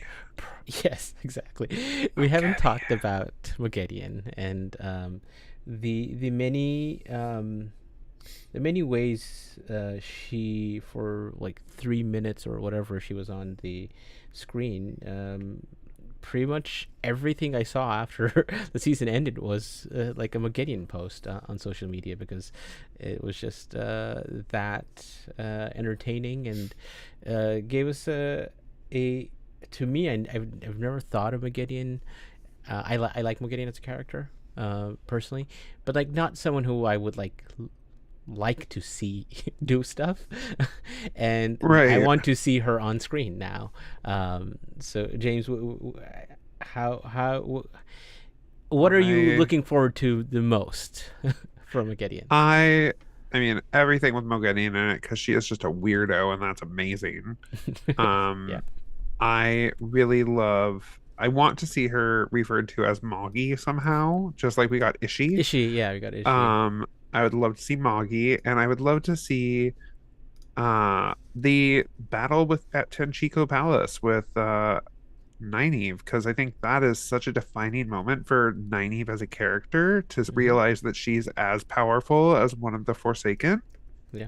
Like, that would be a huge breakthrough moment for her, because at the end of season 2, she's still really struggling with her abilities to channel. And to maybe see how channeling can be used for good, because I think that is something that she struggled with as a character, is just channeling is not a safe thing to do. No one should have that much power, she said earlier in the season 2, episode 1. So to see that she can have that much power and it can be good and she can use it for good would be monumental. Yeah. I think they need a way to build that up really well. And I think one of the way they could do that is this scene from the Shadow Rising, and I can read this. This sets up kind of their battle of sorts. She was the most regal woman Elaine had ever seen. Elaine found herself hurriedly curtsying, flushing that she had considered. What had she considered? So hard to think. The woman studied them for a moment, then gave a satisfied nod and swept to the table, taking the carved chair at its head. "Come here where I can see you both more closely," she said in a peremptory voice. "Come, yes, that's it." Elaine realized she was standing beside the table, looking down at the dark-eyed, glowing woman. She did hope that was all right. Let's see. On the other side of the table, Nynaeve had a tangle of her long, thin braids gripped in her fist, but she stared at the visitor with a foolishly rapt expression. It made Elaine want to giggle. "About what I have come to expect," the woman said. "Little more than girls, and obviously not close to half-trained. Strong, though. Strong enough to be more than troublesome. Especially you." She fixed Nynaeve with her eyes. So I think that moment where she visits them, I think it's in an inn, and basically does some compulsion, and that's kind of where it starts and ends with Nynaeve realizing, wait, we know she's powerful, but now we can actually stand up to the Forsaken and actually defeat them. Yeah, so I think that would be great. But what kind of weirdness do we think we're going to see from Moghedien, Jess? What do you want to see her do in season 3? I want to see every single thing that she does done with the level of weird commitment that she made in the last scene of episode 8 of season 2, because that was freaking amazing. I have never been more excited to see a character than I am to see her. Because she's nuts. She's absolutely just batshit crazy, and I love it. Oh my God, I love it. I'm so excited. Now, there are folks who are floating out theories that she's actually going to take over Masana's role in the tower, which I think is an interesting thought. It makes sense to me from the standpoint of she likes to sit in the shadows and do stuff, pulling strings where people can't see her, which is what Masana is actually doing. And so that will also give her more to do, I think. Yeah. If I'm remembering the books correctly. So I think it's an interesting thought. I think it could work. I like this. I didn't realize this. Michelle said, "Ooh, foreshadowing," and it really is, because she fixed Nynaeve with her eyes. Yeah, that's how that other scene goes down. Right. But yeah, Masana. It'd be interesting. That's a good way to have Moghedien be the main big baddie of season 3, where she's not just doing stuff in Tanchico, where we think Elaine and Nynaeve end up with Liandrin. The thought is, if Liandrin and co do their Black Aja stuff, escape to Tanchico, and Nynaeve, the only reason Nynaeve would go there is because of Liandrin, and Moghedien's there too, because that's how things pan out. But she's also doing stuff back at the tower, in the shadows, right? Because that's what she does. Well, and she's Forsaken. She can travel. She can go wherever she wants to. So she can go from the tower to Tanchico, and it doesn't matter. Which would also make a really interesting introduction to the concept of traveling, and make it that much more impactful when our heroes figure out how to do it. Right, yeah. Talrandrioid stuff, traveling, all of the above makes a lot of sense. James? Yeah, I was going to say, I think the thing I'm most, aside from Tenchiko, I think the thing I'm looking forward to, I can see her doing, is spending a lot of time messing with Nynaeve and the Wonder Girls in Tel'aran'rhiod, because that's just a perfect place for her. Lanfear, that's one of my favorite parts of the series, is Lanfear thinks she's the queen of Tel'aran'rhiod, but it's really Moghedien. She just lets kind of Nynaeve have it, or not Nynaeve, she lets Lanfear have it, the title or whatever. They're both masters of it in very different ways, I guess. Right. Yeah. But clearly Moghedien is a threat, to Lanfear, who we have seen as pretty much the most powerful person in the season, in season 2. She outmaneuvered Ishamael, kind of, and then Ishamael outmaneuvered her. But that's just going to keep happening. And I think that's Moghedien in the World of Dreams is going to be really cool. Yeah, I think they've built up Tel'aran'rhiod enough to now to go crazy with, not crazy, but like, to use it more and more to do Yeah, some to of that expand spying. upon it. Yeah, to spy, to actually like, look into dreams and just mess with Elaine and Nynaeve and all of that. Will we see Elaida take over the White Tower in season 3? Yeah, about 92% of you here say yes, and I think we will definitely see that. As far as Moghedien, I think. Do we think? I guess I can ask people. Do we think Moggy will play a role in the White Tower? I guess I'll just in season 3 and see what people think as far as that. I feel like someone brought up and you talked about Jess, but yeah, I think Moghedien. Do you think we need to see her like die? Like, what's happening with the Forsaken? Like, like, are we just going through Forsaken a season and that's it, or are they continuing to just be there and not necessarily be, because she actually gets captured, right? That's the Right. the ending of Moghedien in that kind of. So do we think, is she going to die? Is she going to get captured by the end, or like just be dealt with it another way by the end of season 3? I definitely think she's going to be captured at the end of season 3. I My main issue with her, like, she can do stuff at the tower, like whisper in people's ears and stuff, and have a presence, but I don't think she could pass herself off as like to infiltrate it, because she's not sane enough to, like, in her own personality. Mm. So I don't know how she would deal with another one. That doesn't seem like Moghedien vibes to me, especially not the Moghedien that we're getting in the show. But Yeah, it'd that be might just be interesting. me. Yeah, I mean, we've seen her for like I said, a very short time. Could she be like, that okay, where she's actually like has a whole plot line where she's like, actually taking over the White Tower, and then also does Right. crazy stuff, on it's possible. I mean, she, to make her competent, or just like a really wild card kind of villain. Yeah.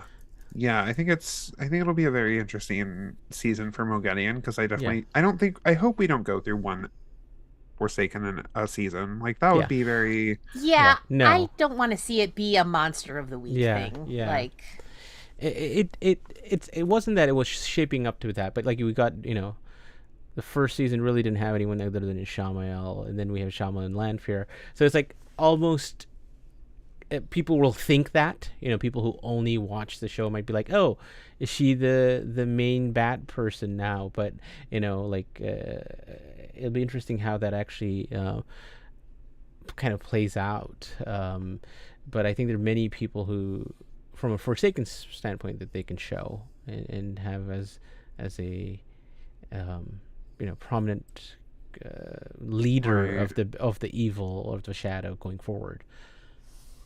Yeah, I think someone made a comment in the chat that I think the Forsaken will be doing things, but they aren't shown, and I think obviously that's accurate, but I think we are going to only be introduced to maybe like 2 new Forsaken this season, maybe 3.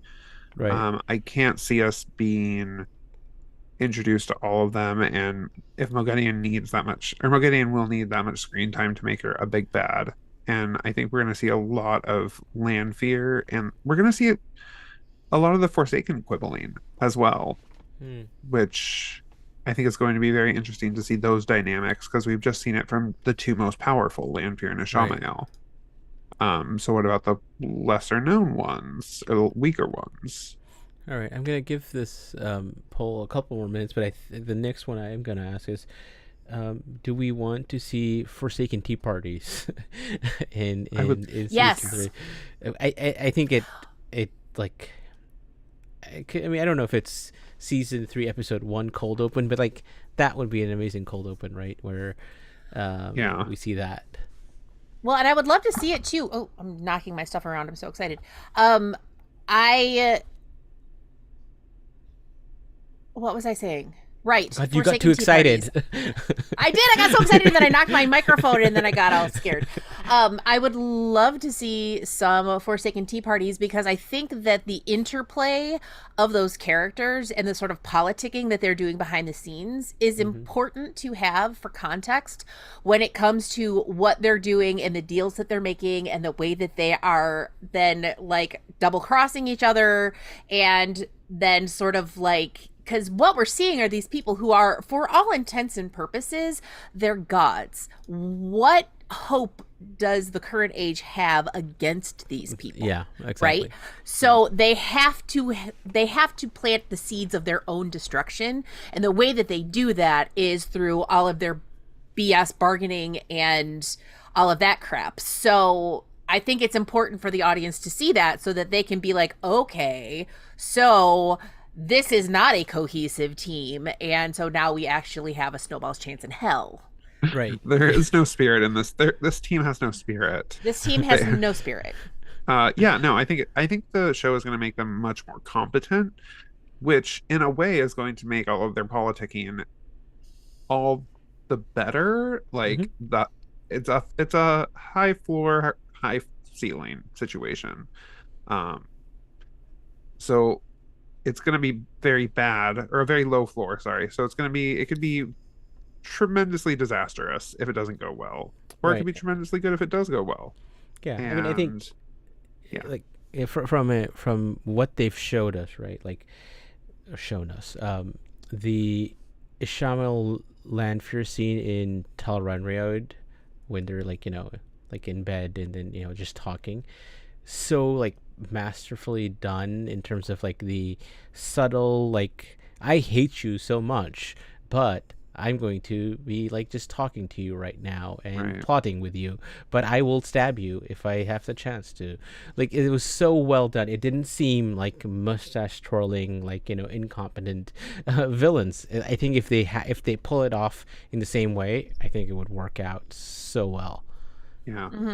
Yeah. And I think the Nameless thing where they're all sort of jockeying for the position of right-hand man to the Dark One, that right there is as powerful a motivator as you can get to make them turn on each other, when to all intents and purposes they should not be working at cross purposes. They have the same goal, right? So, but they have their own personal motivations, and then they're like jockeying for this position of power, and they're just generally not great people anyway. So yeah, there's a lot there. There's a lot they can do with that. They're all ultimately very selfish people. Yeah, I mean, I think they have, their motivations to turn to the dark is themselves, like whatever that reason was. So yeah, do we think Moghedien will play a role in the White Tower in season 3? This is more split, it's almost a 50-50 on this one. And let's just ask people, will we see Forsaken tea parties in season 3? I feel like this is going to be a strong yes, because that's one of the best parts from a Forsaken standpoint that we see. Let's switch gears. I think that's Moghedien, I think, will play a big role. There's one last, I thought, antagonist that we can talk about, and that is I don't know if this is someone who's been cast, but definitely an audition script has been, and that is, do I have this? Oh, this is, yeah. I was like, how did I want to show Couladin? And I was like, I don't know how I can show Couladin, because we're going to the Waste, and there's this one audition script that mentions Couladin that What series got a hold of, and I was like, will there be Couladin in, oh my gosh, in season 3? And I was like, I need to show an Aiel, and this is the only Aiel I thought I wanted to show for Couladin. Right. Yeah, I think it's an important character moment, and maybe James, you can read this for us. This is I think the introduction of Couladin in the Shadow Rising. I don't know if it's the introduction, but it's definitely early. a strong point from the books. That's a good scene. Okay. It is time to be done with our worn-out customs, the fiery-haired Shido shouted, stripping off his gray and brown coat. There was no need for shouting. His words echoed across the canyon, but he did not lower his voice. I am he who comes with the dawn. Shoving shirt sleeves above his elbows, he thrust his fists into the air.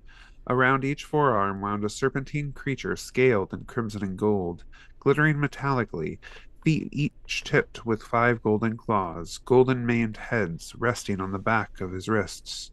2 perfect dragons. I am the Kar. Yeah, so I bring change, he shouted. According to the prophecy, I bring new days. We will cross the dragon wall again and take back what was ours. The wetlanders are soft but rich. You remember the wealth brought back when we last went into the wetlands. This time we will take it all. This time. yep. Dot, so this dot, is dot.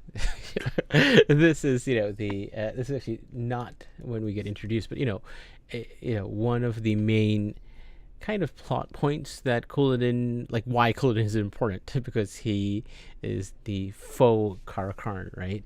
That this is where I forget. Is it is it Lanfear who puts up? No, Asmodean, I believe. Puts Yeah, well, Asmodean through Lanfear, I don't know. They're working together at that. I don't know if they're working together at that point, but that's how it ends up happening. But yeah, I think Couladin. What do you think, Jess? How much of Couladin do you want to see, and do you want to see the Shido plot point be, here in season 3 and be done? Well, I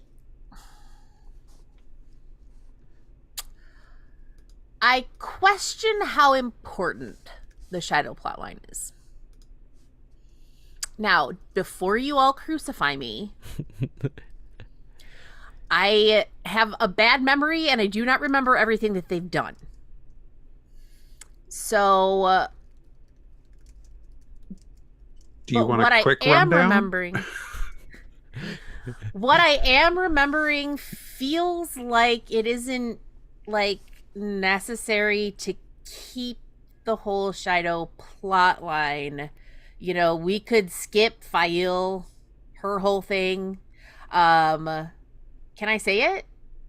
That's It's after, full book because we're like, spoilers. We've been in full book spoilers for a little while. Yeah. okay. Yes. Full book spoilers. Faile does not need to get abducted. Like, that whole plot line, we can throw that right in the trash can, because it's not necessary to the ultimate main story.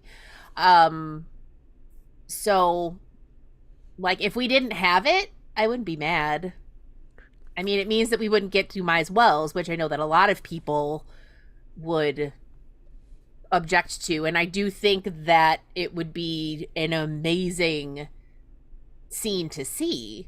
But the whole Rand in a box, that whole thing can go down other ways. Or we can still have Dumai's Wells, but the Shido aren't there. Yeah, it's interesting, how do you make Dumai's Wells happen? I think that's a whole different conversation without the Shido being there. You could just make it, hordes of Trollocs, but and that's where the butcher meat, I forget the actual the term Butcher's that was yard? but wasn't there something about minced meat or something that always gets thrown around that was used actually in the books by Jordan that I never caught until the last time I read the books, and I'm like, oh, this is pretty graphic. That people are dying, and yeah. I'm not defending the Shido plotline. However, I do believe that seeing Faile kidnapped and saving herself from it would be glorious. We don't need 2,500 books of Perrin going, my wife, where's my wife? My wife. My wife. My wife. When my wife. Meat grinder. We don't need that. Faile can save herself, and that will make me like Faile as a character. And Yeah, I would be down with that. Because honestly, I don't have a problem with the Faile part of that kidnapping. I have It's a problem my with the wife. Perrin part of that. Like, it's my wife. my wife, like, yeah, that, like, we did not need that much of Perrin being very upset that his wife had been kidnapped. But Faile, honestly, all of her stuff during that whole thing was pretty good. actually really badass. She showed herself to be a natural leader. She was like brave and inspiring to the other people who'd been captured with her. She was coming up with plans to like make an escape. She wasn't waiting for Perrin to come and save her. She was making her own contingency plans, you know? Like, Faile was very awesome in that part. Perrin sucked. So, like, yeah, if we had Faile get kidnapped and then just was all of her badassery and none of his crap, then I would be fine with that. Yeah. Faile love. I think for that plot line, as much as that plot line is maligned, I don't think it is because of Faile. I think it's more of how long it is and maybe how it actually, Right. you know, there is maybe like, well, you know, well, Faile is in trouble again aspect to it, but like that doesn't make it bad, you know. Like, yeah, Right. If you move up the Faile kidnapping plotline to happen around the time that the Shido, like season 4, like assuming Faile gets introduced in season 3, Faile's kidnapped in season 4, and the end of season 4 is the box, like, and Dumai's oh, Wells. you just combine, you know, You just, like, Faile, it can be her first time being in trouble. right. Yeah, and there's no, you know, yeah, and so as while Ran is in a box, Faile is, you know, in also captured in the Shadow Camp, and she gets herself free. I guess like Rand does, and Perrin is there In a too. very different way, but yeah. But yes, so yeah, I think that definitely, I think they can play it out well. The Shido, it's hard. Yeah, I don't know how they'll play it out, but if that's what they're doing, the Shido can play a plot point for, you know, different characters. But yeah, at least for season 3, yeah. Somebody in the chat was asking, why does she need to get kidnapped at all? And it's a valid question. She doesn't need to get kidnapped, but if we're talking about there being people who are trying to hamstring Perrin and the stuff that he's trying to do, if they know that he is devoted to his wife, what is going to be a better way to delay him than to steal his wife? So it wouldn't necessarily need to be the Shido who do it. It could be some other like entity out there. It could be the Whitecloaks, for God's sake. They could kidnap her. You know, it's like there are ways Dain, that how do you make Dain bad? You Right? kidnap Faile. Kidnap Faile, bad guy. But yeah, I mean, there are other motivations for the abduction that would be relevant to the plotline. Mm-hmm. So, you know, to me, it's not. I think it's a great moment for Faile, but I don't think it's necessary. So if we didn't have it, like, I wouldn't cry about it or anything. But if we did get it, I think that it could be awesome. I do like how this went from Couladin like Shido to Faile. That's how important. Couladin sucks so much that we don't even want to talk about him. Yeah. I mean, Couladin, if Couladin exists in the show, which I think he kind of... I think he has to, right? Like, who else? I don't like, know. Really? Like, you go to the Aiel, and the Aiel are suddenly like, "Oh yes, we'll be with you, Lord Dragon Karakarn." There has to be some kind of conflict, I suppose. I mean, you could argue that the conflict there is the fact that Rand tells them the truth about their heritage, and then you have the people who are just like dropping their shit and leaving because they're like, they can't handle it. So, you know, I don't like, the conflict doesn't have to be with another person. It can be like, the conflict can be a concept that is, you know, that plays into the whole, like, he has to destroy them in the process or whatever that whole thing is. So Would that be sufficient? I don't know. I'm not a writer, but like Couladin is another thing that, like, on the one hand, I would love to see an unhinged ginger just out there making Rand's life difficult, but all just cuz. But like, I don't think that he's critical. Yeah. I think he's just so short-lived that he makes such a small impact that it would be weird to have him there for a moment. Yeah, I think. Yeah, I mean, unless they beefed his part up. Like, right. God yeah, help us all. I just got the script. So this is from October last year. It's a season 3 audition tape of Aiel trying to get ahead. And I forget. I don't remember the details. Someone maybe look at this article if Couladin was actually mentioned by name in this script, or was this something that, because it's very similar to the Shadow Rising actual stuff from the books that they used for this script. But this has Couladin talking about he who comes with the dawn, and what the Shido are going to do, and it ends with a similar kind of thing where he's like, I'm he who comes with the dawn. So I think there's definitely enough there to suggest that Couladin will play a role, just because even like the most of the Shadow Rising is about a conflict within the Aiel that Savannah.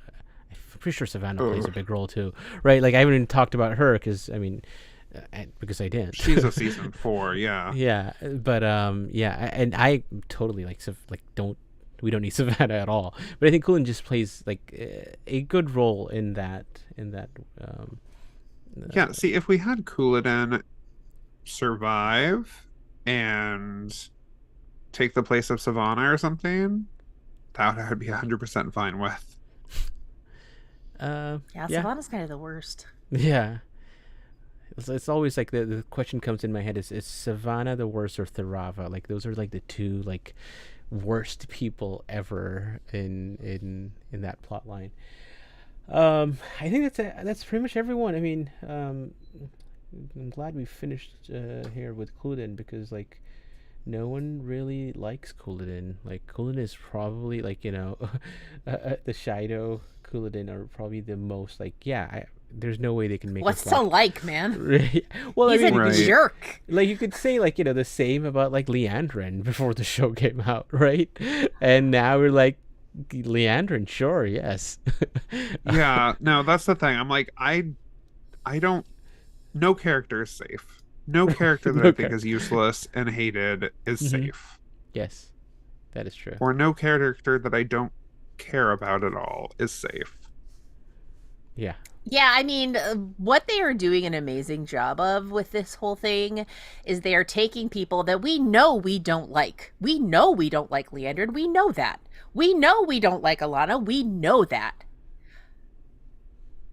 There's and now look, one. now look what happened.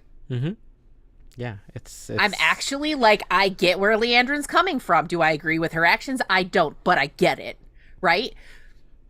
Alana, just likable. Just a likable person.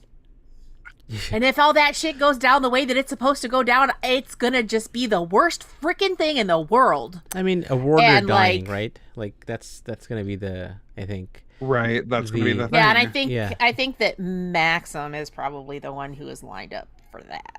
I'm guessing. Yeah. Yeah, he's been getting more screen time. Yes. Yeah. Yes, Dana Lou brings up Dain and Lord Luke are set up to be villains in the season 3 arc. I didn't talk about Lord Luke because, I mean, there has been Lord Luke audition scripts too. And again, too many people. Slayer's in there too, right? Like, how many people are you going to see and care about that are not our main characters, right? Too many. There's too many people. It's a lot. Yeah, I'm actually a little bit surprised that the Lord Luke Slayer thing is in there, because I don't know, that I feel like even in the Slayer books, part of it, I think, is maybe not super necessary, and like, but also Perrin's training montages and chasing Slayer through the Wolf Dream was so freaking boring. I was unable to see any redeeming qualities in that plotline. So I might be biased, but I feel like the chat. Just wait. Give them 20 seconds. Yeah, people aren't gonna like that either. And I mean, I am like, this obviously personal opinions. Right. I didn't love that. I think that maybe if it hadn't taken so long, like we didn't come back to that POV so many times, like wrap it up, okay? Yeah. But I think I'm just wondering, like, is the whole Slayer thing necessary? I mean, I think it's the plot. I can see where Lord Luke would be necessary, because like having somebody who's come into town in the power vacuum that has happened, like to do all of the crap that he's doing and kind of messed stuff up, like that I can get. But like, does it have to be a Teleron Riyadh, like he's this alter ego in the Wolf Dream kind of thing? Could it be one of the Forsaken who's doing that? Like, I mean, I feel like there are other ways that they could swing that whole thing too. I don't know. I think it comes down to, do we have a Wolf Dream aspect to Perrin, which it seems like we do, because he has had some dreams. And is Hopper going to be important? And if he is, like, why so? And do you need an antagonist there? Could it just be a Forsaken? Yeah, I mean, it makes sense. But like, you're the only part I'll agree with here is the fact that Slayer shows up in book 4, and we don't get the actual, like, the what's the thing when you do a setup and what do you get at the end? What payoff. Payoff. You don't get the payoff literally until like the last few chapters of the whole series, or actually like that is when you get the actual payoff. So the fact that it takes that long, and there's that stuff with the dream spike, which I mean, again, I like Teleron Wolf Dream in general. So like I enjoy that. So but you're right, it takes a long time for that to come to a fruition. You could just have it be done in we have Lord Luke Slayer and he's done at the end of season 3, when the battle for the Two Rivers happens, and that's it. But thanks Dana for bringing that up, Dana. Him doing anything later in the books seems so inconsequential that it would be neat and tidy to just wrap it up at the end of season 3. Okay, I think that is everyone and more people, but I felt particularly, I'm going to show this again, particularly proud of this. Forsaken. Who are we going to see? The Forsaken. The aluminum foil Forsaken. That we're going to see in season 3. And let's start our giveaway. I did ask a lot of people, please check your Twitter, Discord, wherever you wrote to me about how you can get a mug you've won in the last 2 to 3 months that I haven't sent to you. And I feel like some people had responded, but not everyone. So I'm just waiting for everyone so I could like sit down and do it. Hopefully, I'm hoping in the next few weeks, maybe even before I go to JordanCon, it might happen. So if you haven't responded to me and you have won a mug, please respond. And in the next few weeks before JordanCon. Right. Well, no.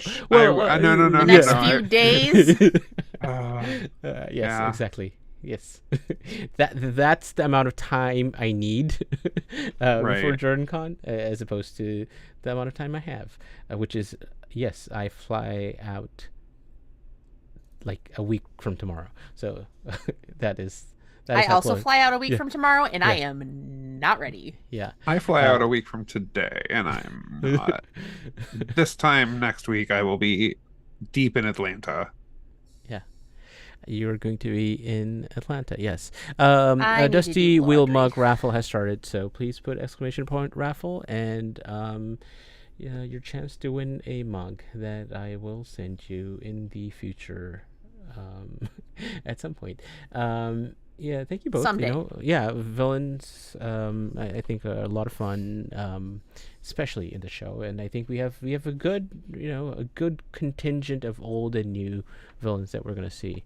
If you were to choose one, James, why don't you go first? Who are you most excited to see that you haven't seen? Let me just put that in there. That I haven't seen. That makes Yeah. it less fun. Yeah. Um, Yeah, Moghedien, Are we- honestly. Yeah. I suppose Asmodean. Okay. I suppose I really just want to say Moghedien, but I suppose Asmodean. Okay. Yeah. In the description for the video, it also says Shaidar Haran. Yes, I so- put that in there just because I was like, we need a talking Murdral at some point. We haven't had, we didn't get Narg, so we didn't get the talking Trolloc, but do we need a talking Right. Murdral?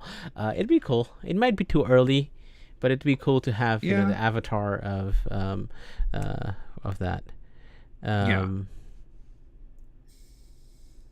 gonna go with Asmodean. Okay, all right. Jess, what do you think?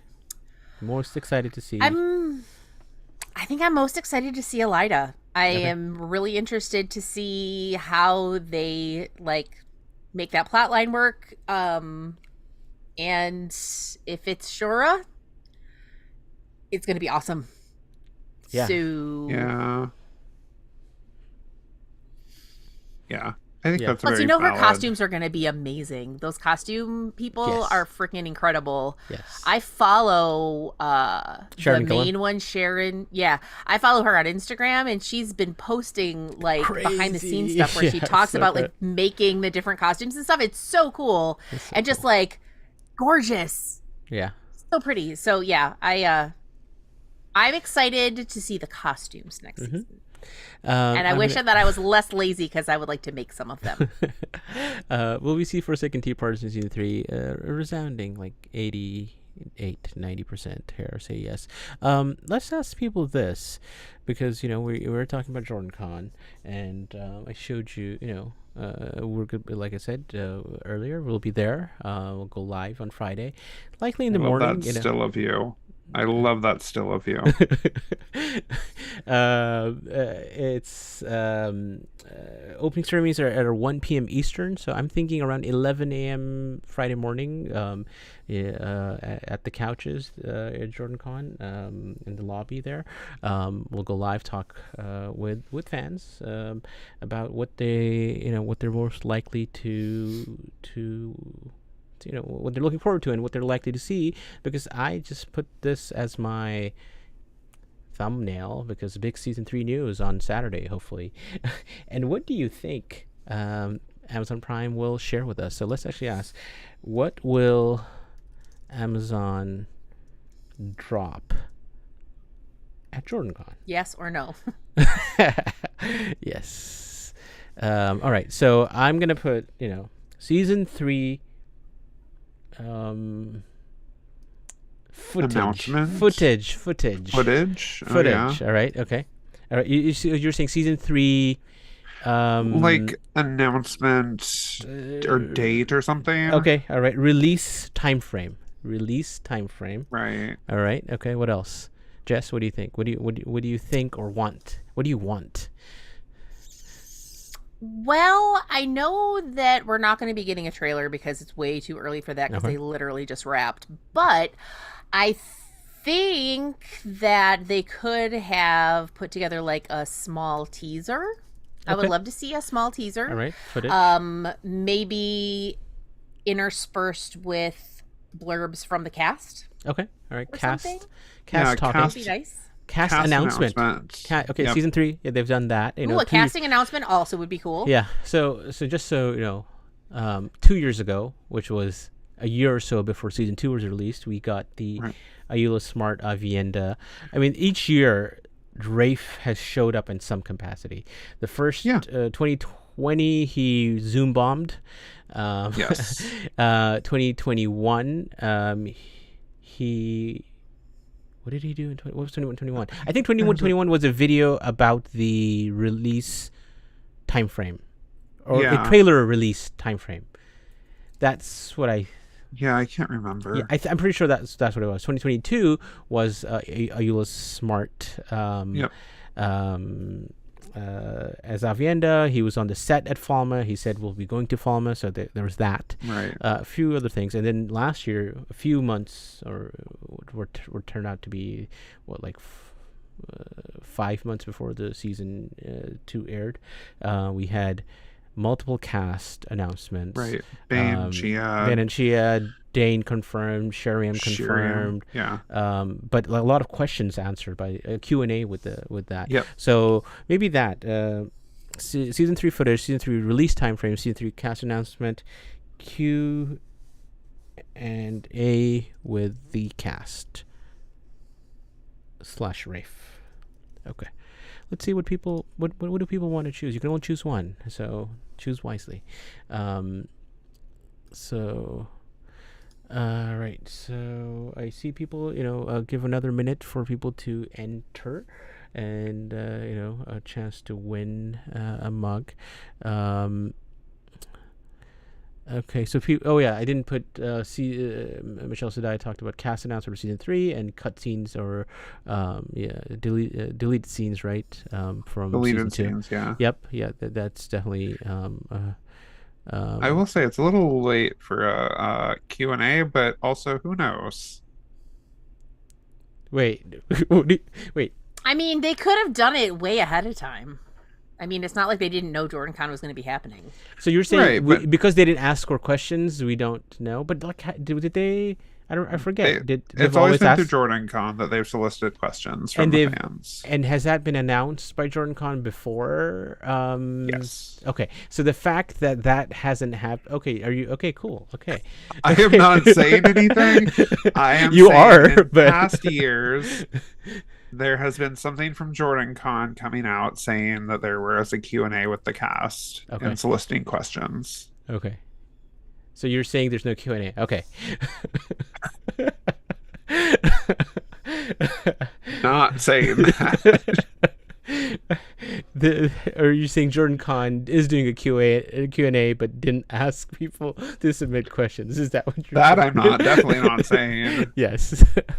But yeah. But that has been... I feel like Rafe has started each video be like, hello, and I'm sorry I'm not there again this year. So I didn't put it there, but like Rafe is going to show up is what it would my personal thing is. Rafe is just going to show up at JordanCon. They're not filming. Season 4 hasn't been greenlit, so they're not writing, and he's always said he wants to go, so why can't he go? Why can't he come this time? There is Guy Roberts, a cast who's going to be there. So why not someone from the crew or the showrunner show up at JordanCon? So we'll see that. All right, I'm gonna end our raffle here and pick a winner. Let's see. Here you go. Rain, you have won a Dusty Wheel mug. Congrats. Get in touch with me on Discord, Twitter, wherever you follow the Dusty Wheel. We're there, and we'll get this over. So yeah, let's see if you're there. Yes, I see you there. Really? Thank you. Yes, you're welcome. Get in touch with me, and we'll make that happen. But again, both of you, thank you. Absolutely for joining. Look forward to see the both of you and everyone watching. We'll be. I don't know if we'll be back next Wednesday. Maybe I might. I haven't planned that. I will definitely be there for, Friday and Saturday, live streaming from JordanCon. But I might do something next Wednesday, like a chill something, because around this time, usually, what we do is let me. I literally thought the find exact same thing. Let me. Hopefully, I should be able to find this quickly enough to show. Give me 1 second. Yes.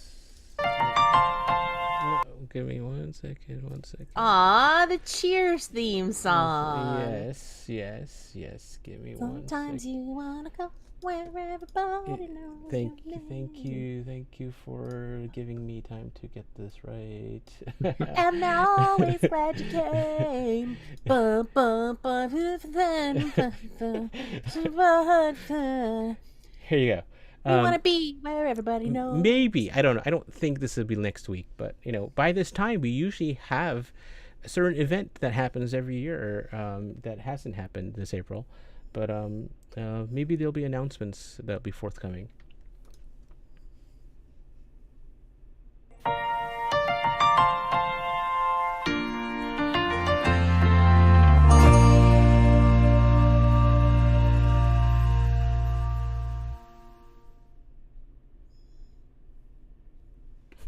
So maybe we'll take away the redacted. I don't think it's going to be next week, but maybe. I don't know. We're deep in the planning stages of making What Idol 2024 happen, and it'll be a lot of fun whenever we do it. The actual event will not be until late June.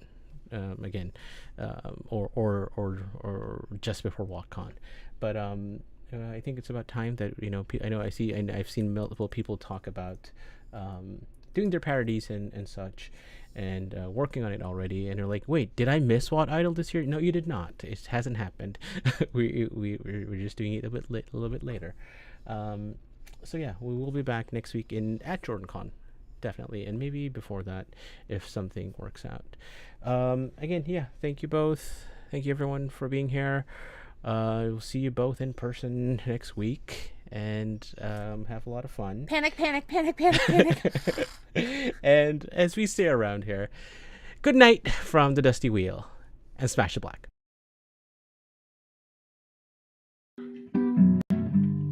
Welcome to the Dusty Wheel. Hey, welcome back to the Dusty Wheel. I want to do that right. You can't not smash the black right. So let's try that again, right? As we say around here, smash the black. Welcome to the Dusty Wheel. Hey, welcome back to the Dusty Wheel. You went right to kill it. Look at you. You're already. You're just done. I mean, this is like this is out one really of the well. biggest scenes. And now I'm like, great, my turn. And if you don't like that, and you want to say, well, Robert Jordan could have made the two rivers all white. He could have, but he didn't. So Jess complimented me on my dress, and as you can clearly see, I'm not wearing one. I see Naomi as something along the lines of a Shaidar Haran analog. For it does make sense why it outlasted the breaking. Yeah. See, this is why I have Therese in the show, because she's going to correct everything that. Hey everybody, welcome to the Dusty Wheel Show. What? Meme Off Challenge. Yay! Pair of like baby face mounted on like a huge body. So like all This of is a not sudden, just it's a like, wow. traditional fantasy, right? There are sci-fi And elements. just a moment for those that ago, are kind of Rafe tweeted something. So let me get my guest in here with me. And Probably, I would say, put in 70, 80% of the work. I got to be over the shoulder and be like, no,